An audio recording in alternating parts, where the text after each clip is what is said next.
जैन बच्चों, आज मैं आपको HCF के बारे में बताने वाला हूं।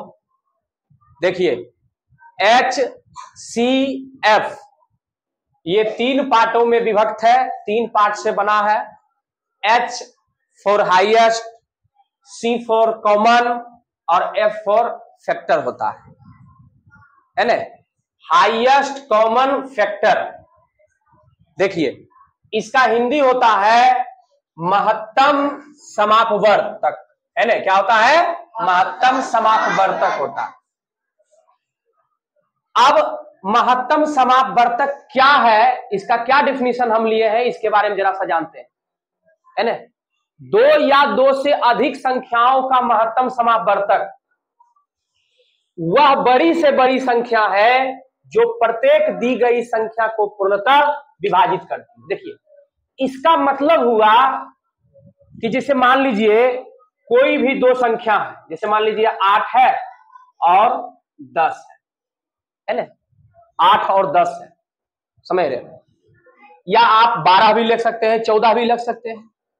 2 संख्या, 4 संख्या, 3 संख्या, 5 संख्या, है ना। इसमें ऐसा कोई बाउंडेशन नहीं है कि केवल 2 संख्या का HCF होगा, केवल 3 संख्या का HCF होगा। HCF आप कंटिन्यू जो है 4 संख्या, 5 संख्या का भी निकाल सकते हैं, समझ रहे हैं।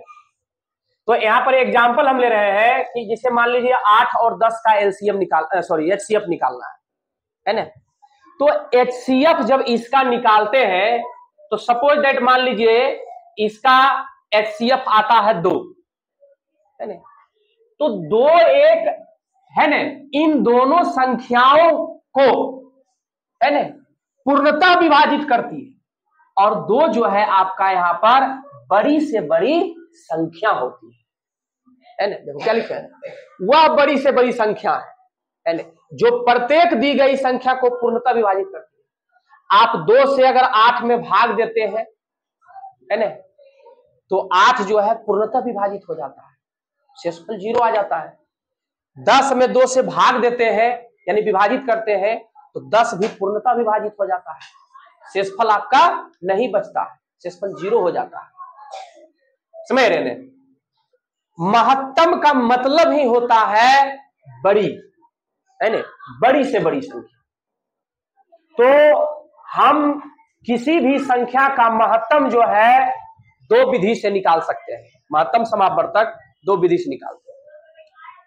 फर्स्ट विधि है भाग विधि और सेकेंड है गुणनखंड विधि, है ना। क्या बताए?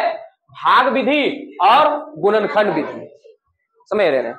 जैसे देखिए, भाग विधि के द्वारा मान लीजिए एग्जाम्पल, है ना, उसी को लेते हैं। चलिए, जैसे मान लीजिए एग्जाम्पल यहां पर हम लिए हैं 8 और 10। देखिए, भाग विधि के द्वारा कैसे हम 2 संख्या का HCF निकालते हैं। हमको क्या करना है, 8 से 10 में भाग दे देना, है ना। देखिए कितना बार में लगेगा? 1 बार में, है ना। शेषफल कितना आया घटकर? 2 आया। अब 2 को आपको क्या करना है, भाजक बनाना है। और 8 जो पहले से भाजक था वो क्या बनेगा? भाज्य बनेगा। ये प्रक्रिया को हम लोग को तब तक कंटिन्यू रखना है जब तक आपका शेषफल 0 नहीं आ जाए। शेषफल अगर 0 आ जाता है तो इसको स्टॉप कर देना, खुद ही स्टॉप हो जाएगा, है ना। देखिए 2 चौके 8, देखिए 8 में से 8 क्या होगा? घट गया, यानी यहाँ पर शेषफल 0 आ जाता है। यहाँ हम काट देते हैं, मतलब 0 शेषफल आया। तो समझ रहे हैं, यहां पर शेषफल जो है इसका 0 आया है, तो इसका जो है ना, जिसे आप लोग भाजक बोलते हैं, वही HCF कहलाएगा, है ना। तो 8 और 10 का HCF यहां पर कितना होगा जी, है ना। देखिए 8 और 10 का HCF यहां पर कितना हो जाएगा? 2 हो जाएगा। बात आई समझ में? इसमें आप मान लीजिए 3 संख्या रहता, जैसे 8, 10, 12 रहता, देख लीजिए। तो पहले 10 में 8 से हम क्या किए, है ना, मोसो दिए, है ना, समझ रहे हैं, भाग विधि के द्वारा। देखिए कितना आया? 2 आया। अब फिर 2 से क्या करते हैं हम, 12 में फिर मोसो देते हैं, यानी फिर भाग देते है ना। पूर्णतः अगर शेषफल अगर 0 आ जाता है, पूर्णतः अगर विभाजित हो रहा है, तो फिर ये 2 क्या हो जाएगा, 2 ही HCF हो जाएगा। और ऐसे भी अगर देखा जाए तो 8, 10 और 12 का भी HCF जो है 2 ही होगा। ठीक है, तो इस प्रकार से भाग विधि के द्वारा HCF हम निकाल सकते हैं। देखिए अगला है गुणनखंड विधि। क्या है, गुणनखंड विधि। जैसे इसी में सेम एग्जांपल अगर लेते हैं, देखिए एग्जांपल 8 और 10 है, तो पहले हमको क्या करना है, 8 का गुणनखंड निकालना है। देखिए कितना से लगेगा, 2 से, यहाँ 4 आएगा, फिर 2 से लगाएंगे, यहाँ 2 आएगा, फिर 2 से लगाएंगे, यहाँ 1 आएगा, आएगा ने, है ने। इसी प्रकार से 10 का भी यहीं पर आपके सामने निकाल लेते हैं। देखिए 2 से कितना आएगा, 5, और 5 से क्या आएगा, 1 आएगा। ठीक है, कितना आया है, 1 आया। देखिए अब हमको क्या करना है यहां पर, ठीक है, इस प्रकार से एक लाइन को ड्रॉ करते हैं। देखिए अब 8 का गुणनखंड कितना आया है, देखिए पहले छोटी संख्या से स्टार्ट करेंगे, 1 से, 1 गुना 2 गुना 2 और गुना 2, चेक कर सकते हैं, है ना। 1 को 2 से गुना करते हैं 2, और 2 दूनी 4 और 4 दूनी 8। 10 का कितना आया है, 1 गुना 2 गुना 5 आया है। अब देखिए गुणनखंड विधि से जब संख्या का HCF निकालते हैं, यहां 2 संख्या का HCF निकाल रहे हैं गुणनखंड विधि से, तो इसमें क्या होगा, है ना, इस दोनों में कौन कौन मिल रहा है, समझ रहे हैं। तो इस दोनों में कौन कौन मिल रहा है, देखिए 1 मिल रहा है, फिर क्या मिल रहा है, 2 मिल रहा है, और कोई नहीं मिल रहा है। तो इसको बोलेंगे उभयनिष्ठ गुणनखंड। क्या बोलेंगे, उभयनिष्ठ गुणनखंड, है ना। एक भी उभयनिष्ठ गुणनखंड था। उभयनिष्ठ का मतलब है जो दोनों में मिल रहा है ना। तो इसमें 1 मिल रहा है, इसमें क्या मिल रहा है, 2 मिल रहा है ना।